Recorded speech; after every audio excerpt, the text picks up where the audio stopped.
Naval unit, हमारे पास navy की unit. नमस्कार दोस्तों, मैं हूं विनोद डोलेकर। मेरे YouTube मंच खबर है जी पर आप सभी का स्वागत है। खबर है जी न्यूज चैनल में आपको मिलती है ताज़ा खबरों की ताजगी, अनूठी कहानियां और विशेष रिपोर्टिंग और भोपाल शहर में हो रहे विभिन्न सांस्कृतिक, खेल जगत और अन्य कार्यक्रमों की जानकारी।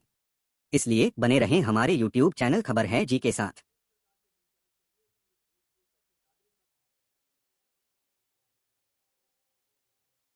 मुख्यमंत्री डॉक्टर मोहन यादव ने आज गणतंत्र दिवस समारोह 2024 के अवसर पर आयोजित कैंप में राष्ट्रीय कैडेट्स कोर के मध्य प्रदेश छत्तीसगढ़ निदेशालय के प्रतिभागियों को संबोधित किया। उन्होंने कहा कि मानव जीवन भाग्य से मिलता है और इसे सौभाग्य में बदलने का रास्ता एनसीसी से प्राप्त होता है। भारत जो एक बड़े आबादी वाले देश के रूप में अपनी पहचान बना चुका है, उसकी सेना में 13.5 लाख जवान हैं, जो जल, वायु, थल सेना में समर्पित हैं। मुख्यमंत्री डॉक्टर यादव ने सेना की गौरवशाली परंपरा को एनसीसी से जुड़ने का मार्ग बताया और उन्होंने सेना को हर चुनौती का सामना करने में सक्षम माना।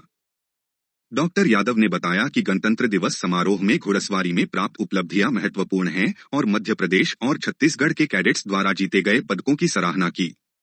उन्होंने सभी कैडेट्स को बधाई दी और उन्हें सम्मानित भी किया। प्रदर्शन करने वाले कैडेट्स को मुख्यमंत्री ने 6,25,000 रुपए के पुरस्कार से भी नवाजा। डॉक्टर यादव ने कहा, एनसीसी का ध्येय एकता, अनुशासन और संगठन के प्रति समर्पण है। उन्होंने एनसीसी के कार्यक्रम में भाग लेने को अपने परिवार में आने के समान माना और कैडेट्स की प्रतिबद्धता की सराहना की। उन्होंने युवा पीढ़ी से आगे के प्रयासों की आशा की और एनसीसी के ध्येय को मानकर प्रगति करने का समर्थन किया। मुख्यमंत्री डॉक्टर यादव ने गणतंत्र दिवस के एनसीसी कैंप को जीवन भर यादगार बनाने का सुझाव दिया और बताया कि भारत विश्व का सबसे युवा देश है और हमें आगे भी कई लक्ष्य प्राप्त करने हैं। उन्होंने कहा, मानवता के मूल्यों की स्थापना करने में हमारे देश की विशिष्ट पहचान है। उन्होंने विश्व भर में भारत के युवा को प्रेरित करने के लिए एनसीसी को माध्यम बताया और गणतंत्र दिवस शिविर के दौरान बिताए गए समय को यादों की धरोहर बताया। मुख्यमंत्री ने कहा कि विभिन्न भाषाओं और प्रदेशों से आए एनसीसी कैडेट्स के बीच एकता और आत्मीयता का महत्वपूर्ण अनुभव होता है। डॉक्टर यादव ने जारी किए गए सम्मान पत्रों के माध्यम से सीएम बैनर 2023 से 24 के विजेता भोपाल समूह को सम्मानित किया और राष्ट्रीय और अंतर्राष्ट्रीय स्तर के आयोजनों में प्रदर्शन करने वाले कैडेट्स को भी सम्मानित किया। कार्यक्रम में स्कूल शिक्षा तथा परिवहन मंत्री श्री उदय प्रताप सिंह भी उपस्थित थे और उन्होंने एनसीसी कैडेट्स के सांस्कृतिक प्रस्तुतियों का आनंद लिया। मुझे जो जानकारी दी है, लगातार एक के बाद एक आप हमारे अपनी जितने अच्छे ढंग से प्रतिबद्धता के साथ आपने अपने मुकाम को हासिल किया है। वैसे तो एनसीसी का ध्येय वाक्य हम सबको मालूम है, एकता और अनुशासन और संगठन का समर्पण, और उसमें सोने में सुहागा तब हो जाता है जब देश के यशस्वी प्रधानमंत्री नरेंद्र मोदी हो, तो जिनके कारण से हम सब लगातार देश के अंदर आपके माध्यम से ऐसा हो रहा है कि माननीय मोदी जी के नेतृत्व में हमने सबने देखा है, त्योहार तो सब मनाते हैं, लेकिन अपनी दीपावली, अपना राष्ट्रीय पर्व सेना के साथ जो मनाते हैं, वास्तव में वो गौरवान्वित करते हैं लोकतंत्र को। और सच्चे अर्थ में बॉर्डर पे जो हमारे जवान खड़े हैं, जो हमारे सबके लिए आदर्श रूप में रहते हैं।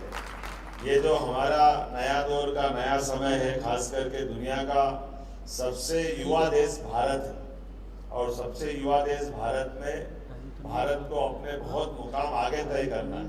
और आज़ादी का अमृत महोत्सव है, ये 75वां वर्ष चल रहा है। अभी हमने 26 जनवरी को इस पे झंडा वंदन किया है, और ऐसे में एनसीसी के माध्यम से हमारे समूचे देश के युवा प्रेरणा पाए और उनके अपने माध्यम से जिस प्रकार से मन के भाव हम सबको मिलते हैं।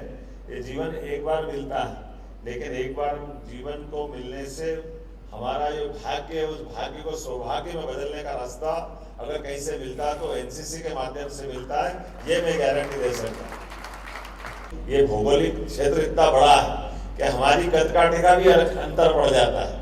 हमारी जो शरीर की रचना है, लेकिन अलग भाषा, अलग देश, फिर भी अपना एक देश। ये जो आनंद है हमारा अपना एकता का, ये आनंद हमको कई गुना ज्यादा इस देश के अंदर अपनी आत्मीयता के उस रस से भी परिचय कराता है, उस मिठास का आनंद भी देता है। और उम्मीद करते हैं कि जिस प्रकार से दुनिया के अंदर मानवता की स्थापना करने में कोई देश की अगर पहचान है, तो दुनिया में वो एकमात्र देश जो अपने देश उसको वसुधैव कुटुंबकम के माध्यम से जानता है, समूची वसुधा को, समूची पृथ्वी को वो अपना परिवार का हिस्सा मानता है। कोई 9वीं का बच्चा है, मेरी जानकारी जो दी गई, वो अपने आप में क्या उसकी अपनी चाल और क्या उसकी अपनी कसावट आपकी ट्रेनिंग के माध्यम से हो रही है, ये जीवन के नए पड़ाव पे पहुंच रहे हैं। मैं इन सबके प्रति मंगल कामना देता हूँ, शुभकामना देता हूँ। जीवन में सब अपने अपने उद्देश्य की प्राप्ति करें।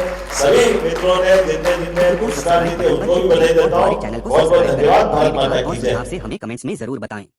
हमारे चैनल को लाइक करें और अपने दोस्तों के साथ इसे शेयर भी करें। आपका समर्थन हमारे लिए महत्वपूर्ण है। हम और अच्छी और रोचक वीडियो लाने का प्रयास करेंगे। धन्यवाद।